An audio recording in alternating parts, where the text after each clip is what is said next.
The first question we have is from brother Bilal Omar. Bilal says, is oral sex permissible? It is awful, it is disgusting, it is not acceptable, but when it comes to the word halal or haram, we have to find a reference. The Quran says, نساؤكم حرث لكم فأتوا حرثكم أن شئتم. And Allah subhanahu wa ta'ala says in another ayah, فإذا تطهرن فأتوهن من حيث أمركم الله. So it is perfectly lawful for every spouse to enjoy his spouse, the entire body, except one thing.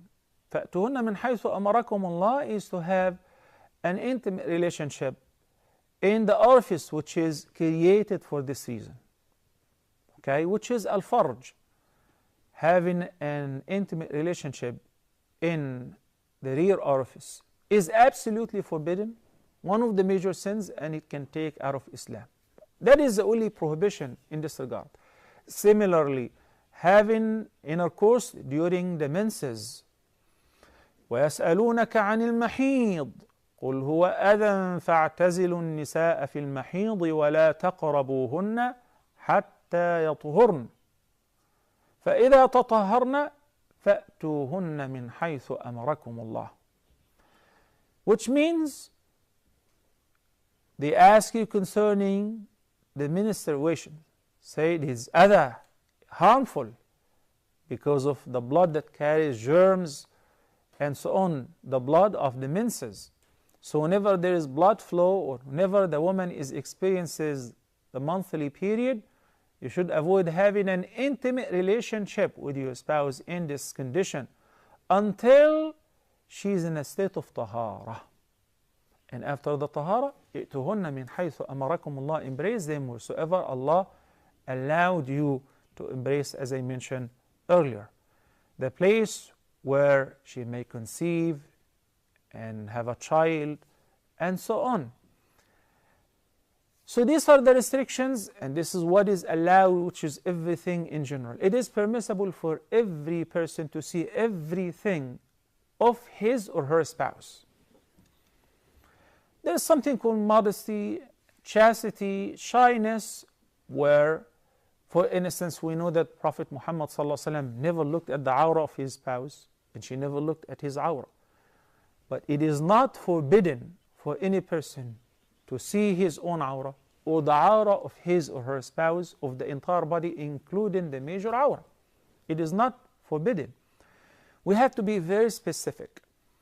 It is forbidden to touch your private with the right hand while urinating, not while taking a shower, not while washing yourself. In the hadith, the Nabi sallallahu alayhi wa sallam said, إِنَّمَا هُوَ بُضْعَةٌ مِّنْكَ. It's just a piece of you. It's a part of you. It's not something impure. But one hadith requires that if you touch your private with your palm, then you have to make wudu. Another hadith says it's just a piece of you. So a combination of that indicates it is permissible to touch your body and your private as long as you're not touching your private while urinating or answering the call of nature with the right hand. Okay? So which means that doesn't apply to touching the private of the other. I know that this is a very sensitive subject, but you cannot imagine how many questions we get in this regard. I cannot bury my head in the sand and say and act blind and neglect it, because these questions are from the youth. In America, a college student just asked me straightforward question, and she was a girl. Is oral sex halal or haram? It is easy to say haram. Can you support that with a proof? Can you say it is forbidden due to the following reference? I can only say that it is imitating animals. It is disgusting. It is a place of impurity. It is a place of answering the call of nature. How can you put your tongue and your mouth there? Right? And that's why it's disgusting. Okay? It should be avoided because unfortunately this is all imported from the West, Western societies who have tried everything. When they are done and finished with women and having even the worst kind of intimate relationship, which is forbidden and it leads to kufr, okay, they went to have sexual relations with the same gender, homosexuality. And when they're done with that, they moved on to animals. They will not have an end or a red line. Why? Because Allah subhanahu wa ta'ala says, وَمَنْ أَضَلُّ مِمَّنِ اتَّخَذَ إِلَهَهُ هَوَاهُ. Who is more astray than one who has taken his hawa, his lust or desire, as his own God? In a sense that whatever he desires, he does. Whatever they crave for as a lust, they do. Nothing is haram or restricted.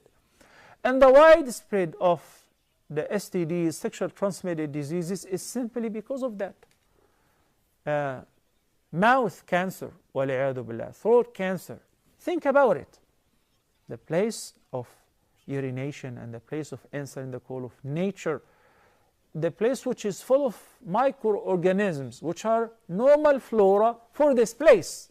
But it is not normal flora for the mouth, for the tongue which says Subhanallah, the tongue which glorifies the praise of Allah, the tongue which recites the Quran. So should it be avoided? Yes, it is recommended to avoid that. This is not our tradition.